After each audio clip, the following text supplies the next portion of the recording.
Oh, that's it. Watch it.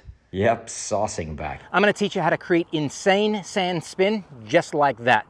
It's a three-step process of understanding and also application. It begins with what the sand allows. Second step or cornerstone is what you're doing to the golf ball and the sand in conjunction. Yes, you're hitting both at the same time. It's not the sand that's moving the ball, it's the club that's moving the ball. And then third, it's the speed that you create. So there's a type of impact we need to create. There's a type of speed that we must also create. And there's also some features of sand that allow for insane spin generation versus not. Let me unpack all three of them for you right now. Step one is an understanding of what the sand may allow in terms of spin generation. All sand will create the ability to achieve ball spin, but not necessarily the ball spin that I just demonstrated where it ripbacks on the surface. So what are we looking for in terms of our knowledge of the sand? There needs to be a dampness to the sand that allows the sand to stick to the club face just like so, because when the sand can stick to the club face and also to itself, there's two things going on here, right? There's enough moisture to cause it to stick, but also the grains are sticking to themselves. That's adhesion. That's going to create this ability for shear, similar to if I applied or glued a piece of sandpaper onto my club face. The more of that, the better. So there's a moisture that allows for it versus, let me just jump forward here and I'll grab some dry sand. If I just get the very top surface of sand, as if this is like a very dry bunker, and I also turn it upside down, you see it all falls off. And so the drier the sand, the less spin we can generate. So when you step into a bunker, the reason that's important is you have a shot intent. And if that shot intent is calling for a quick stopping force, aka the spin, then you know whether the sand's going to allow for it or disallow for it.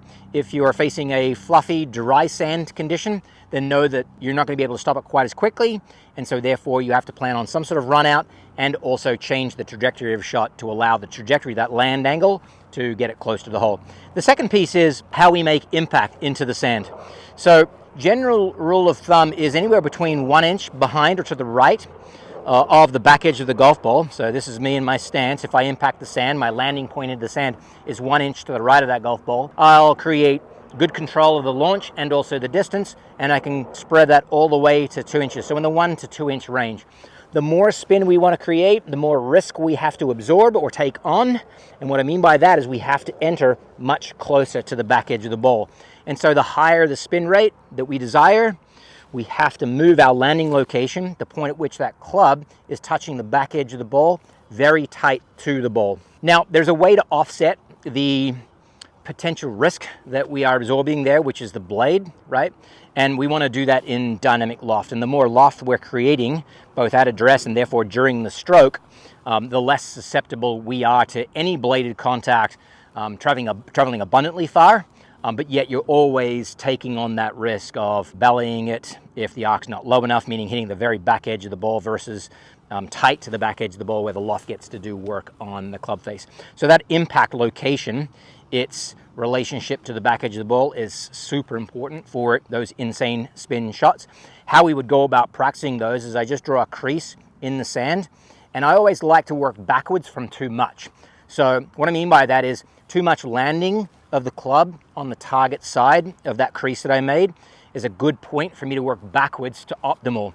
Far better than my first attempt being a landing location that's too far to my right, that fat contact. We get blades, we get chunks into the bunker, and even if our ball gets out, the further back behind it, we make that impact, we've already established that that's a non-spin shot or a lower spin shot. So working backwards, we've got some amount of handle travel and some amount of radius, meaning the width of the circle is narrower if I hold my wrist angle versus wider. Some of the wider my radius, more wrist angle I release, the earlier I'm into the sand, and the less that I travel my handle arc, so the grip swing arc, to the left, the less I'm impacting the sand on the forward side. So I go forward, I go a little less forward, all the while looking exactly where I'm trying to make impact into the sand. So that was a 4-step progression where I brought my landing location back close to the golf ball. There are a couple of aspects in the swing that are going to create that dynamic loft. One is the static loft, how much I can pancake that club face to address. The other is how low I hang the handle. So there's two things at address. And there's one in the swing, whereby if I rest some sand on the club face, I want to feel in the swing like I'm tossing it over my shoulder just like so. And when I do that, I create a crunch, or what's called an extension, to my lead wrist that creates abundant loft in the swing. So I've got lofted address, I've got low handle, which lofts the club up, and I've got that wrist motion tossing the sand over. And then all I have to do is I have to hold that wrist angle, move the handle to the left, and release late to impact the sand close to the ball. And then that last step, now I'm going to get to hit one here in just a second. That last step is speed. Speed is our friend here. The more speed, the better.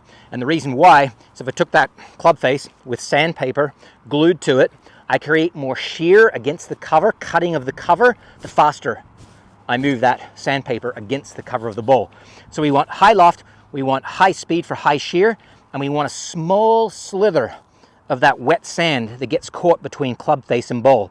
And evidence of success here would be when I've struck it, if there's this impression of sand that's actually stuck to the club face, like a pinhead or the top of a pen, the tip of a pen, there's a little bit of sand stuck to the club face, then I know I've created a lot of that shear effect to the golf ball. There's my loft, there's the handle low. Oh, that's it. That is it. Saucing back.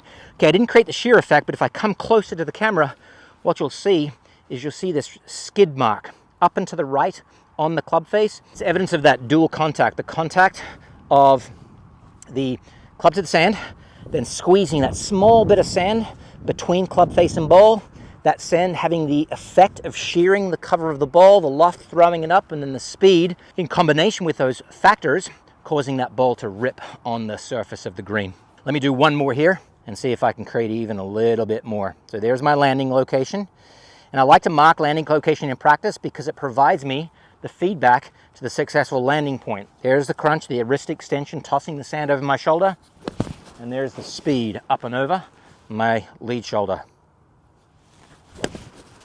Even better than the one before. Yep, saucing back down the hill right now. And the same evidence, let me bring it in close for you again. Same evidence of success in that skid mark up the club face. Let's close it out. There are 3 steps. We need to understand where the sand allows for that maximum spin. We need to create a lot of loft at address and through the swing. We need to land that loft, land the club really tight to the golf ball, like millimeters away from back edge of the ball, but still into the sand. So we squeeze that thin slice of cheese of sand against the back edge of the ball with high speed, and you have insane spin.